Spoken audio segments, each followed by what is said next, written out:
மறுபிறவி இல்லாத வாழ்க்கை லட்சத்தில் ஒருத்தருக்கு தாமா கிடைக்கும். மறுபிறவின்றதே கிடையாது. மறுபிறவி இல்லாத வாழ்க்கைன்றதே கிடையாது. இதுதான் நிஜம்.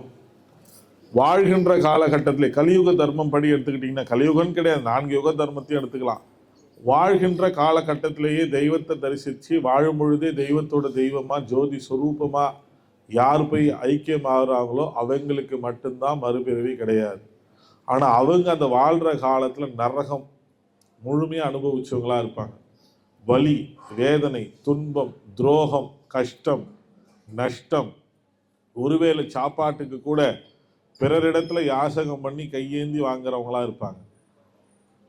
இவங்களுக்கு மட்டும்தான் மறுபிறவி கிடையாது. மற்றவங்க எல்லாருக்கும் மறுபிறவி உண்டு. அந்த மறுபிறவி எப்படி இருக்குன்றதான் நம்ம யோசிக்கணும். ஒரு பழமொழி சொல்லுவாங்க, பசுவை தொழுதாலும் பூவை தொழுதாலும் என்னை விட மூத்தோரை தொழுதாலும் என்னை தொழுதாகவே அர்த்தம்னு சொல்லிட்டு கிருஷ்ண பரமாத்மா சொன்னதா சொல்லுவாங்க. அப்ப மானிட ரூபத்துல நிறைய நீ நல்ல பல காரியங்கள் செய்துட்டு இருந்தேன்னு வச்சுக்கோங்களேன், அடுத்த பிறவி நீங்க ஒரு புனிதமான பூவா பிறப்பீங்க. பூவா மலரா பிறப்பீங்க. ஒரு செடியில பல மலர்கள் பிறக்குது இல்லையா? ஒரு ரோஜா செடி எடுத்துக்கலாம். அந்த ரோஜா செடியில் 10 ரோஜா ஒரு நாள் பூக்குது. அதில் ஒரு ரோஜா திருப்பதி பெருமாள் வெங்கடேச பெருமாளுடைய கிரீடத்தை போய் அலங்கரிக்குது. ஒரு ரோஜா அவருடைய கால் பாதத்தை அலங்கரிக்குது. ஒரு ரோஜா கை தடம் மாறி யாரோ ஒரு லவ்வருக்கு போயிட்டு கிஃப்டாக கொடுக்குற பூவாக கூட மாறுது. ஒரு ரோஜா தடம் மாறி போய் சுடுகாட்டுக்கு போகின்ற பிணத்துக்கு அலங்காரம் பண்ணக்கூடிய பொருளாகவும் மாறுது. ஒரு ரோஜா வர வழியிலே வாடியும் போயிடுது. ஒரு ரோஜா விற்காம யாருமே அதை கேட்பதற்கு நாதி இல்லாமல் விற்காம அப்படியே வச்சிருந்து தண்ணி தெளிச்சு பெட்டல்ஸாக உதிச்சு கடைசியில் ஒன்றும் இல்லாமலே யாருக்குமே பயன்படாமல் போயிடுது. ஆனால் ஒரு செடியில் பூத்த ரோஜாக்கள் தான் ஒன்று தெய்வத்துக்கும் ஒன்று சுடுகாட்டுக்கும் இப்படி மாறி போகுது. அப்படி அந்த தெய்வத்துக்கிட்ட போன பூ தான் புண்ணியத்தை பண்ணுது. யாருக்குமே பிரயோஜனப்படாமல் போச்சு பற்றி அது மறுபடியும் பிறப்பெடுக்க போகுதுன்னு அர்த்தம். மறுபடியும் பிரயோஜனம் இல்லாத ஒரு பிறப்பெடுக்க போகுது. எடுத்த உடனே யாருக்கும் பிறப்பே இல்லாமல் வாடி போச்சு பாருங்க, அது கருவிலே அழியக்கூடிய சிசுன்னு அர்த்தம். 4வது மாதத்துலேயே 8வது மாதத்துலேயே சிஸ்டா உருவாகி அழிய போகுதுன்னு அர்த்தம். கால் பாதத்து வரைக்கும் போச்சு பார்த்தீங்களா, அது அடுத்த பிரிவில் மகானா பிறக்க போகுதுன்னு அர்த்தம். காலை போய் தொழுதுட்டு வந்துடுச்சு இறைவனை. அடுத்த பிரிவு ஃபுல்லாக மானிட ஜென்மத்திற்காக தன்னை அர்ப்பணிக்கின்ற மகானாவோ ரிஷியாவோ சித்தனாவோ பிறக்க போகுதுன்னு அர்த்தம். ரைட்டா? அந்த பெண்மணி கிட்ட போச்சு பாருங்க ஒரு பூ, அது மறுபடியும் மனுஷ பெண்மை எடுத்து ஆசைகளுக்கும் இச்சைகளுக்கும் உட்பட்டு மறுபடியும் இந்த லௌகிக வாழ்க்கையில வாழ்ந்துட்டு வரப்போகுதுன்னு அர்த்தம். இப்படிதான் கடைசி பிறவிய இறைவன் பூ ரூபத்துல நிர்ணயிப்பார்ன்றது நம்மளுடைய வழக்கம். இதே கள்ளி செடியிலையும் பூ முளைக்குது, யாருக்கும் பிரயோஜனம் இல்லை. அப்போ அந்த பூ என்ன சாமின்னு கேட்டால், அவன் தான் பிறருக்கு கள்ளி செடி என்ன பண்ணும், குத்தும், கொலை பண்ணும், கொடுமைப்படுத்தும்.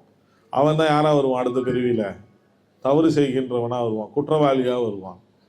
இப்படி பூ ரூபத்திலே நமக்கு இறைவன் எல்லாத்தையும் பாடம் புகட்டியிருக்கார். அதனால்தான் தெய்வத்துக்கு எதை சமர்ப்பிக்கிறோமோ இல்லையோ புஷ்பங்களை சமர்ப்பித்து நம்ம வழிபாடு பண்ணுறோம். ஏன் இலைகளை சமர்ப்பிக்கலாமே இல்லையா, வேர்களை சமர்ப்பிக்கலாமே, ஏன் பூக்களை மட்டும்தான் சமர்ப்பிக்கிறோம்னா, அந்த பூக்களை வச்சு ஒருவனுடைய மனிதனுடைய இருக்கக்கூடிய மென்மையான குணங்களை நம்ம தெரிஞ்சுக்கலாம்.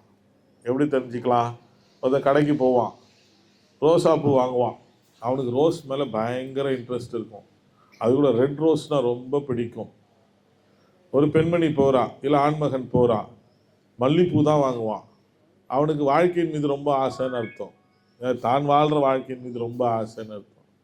இன்னொரு பெண்மணி போவா, ஜாதி மல்லி தான் வாங்குவா, அவளுக்கு தன் இச்சைகள் மீது ஆசைன்னு அர்த்தம். இப்படி அந்த எண்ணெய் ஓட்டத்தை பூக்களை வச்சு நம்ம கண்டுபிடிச்சிடலாம். புரியுதா? அதே ஒருத்தவங்க போவாங்க, துளசி வாங்கின்னு போவாங்க, அவங்க மனசு துளசி போல இருக்குதுன்னு அர்த்தம், பிறருக்கு பயன்படக்கூடிய மூலிகை போன்றது. ஸோ இதை வச்சு தான் கடவுள் நிர்ணயிக்கிறார். நீ வாங்குகின்ற பொருளை வச்சே உன் வாழ்க்கை தரத்தை நிர்ணயிச்சிடுறார். அதனால் எல்லாருக்கும் மறுபிறவி என்பது நிச்சயம் உண்டு. மறுபிறவி இல்லாத வாழ்க்கை என்பது கிடையவே கிடையாது. வாழ்கின்ற காலத்திலேயே என்லைட் ஆனாதான் அது கோடியில் ஒருத்தவங்களுக்கு தான் அந்த பாக்கியம் கிடைக்கும். ஸோ மறுபிறவியை பற்றி நம்ம இன்னும் நிறைய தெரிஞ்சுக்கணும்னா, கிருஷ்ணர் மறுபிறவி எடுத்தவர் தான், ராமர் மறுபிறவி எடுத்தவர் தான். இப்படி நீங்கள் மகாபாரத ராமாயண புராண இதிகாசங்களை போய் பார்த்தீங்கன்னா அது நடந்ததுக்கு காரணமே மறுபிறவி தான்.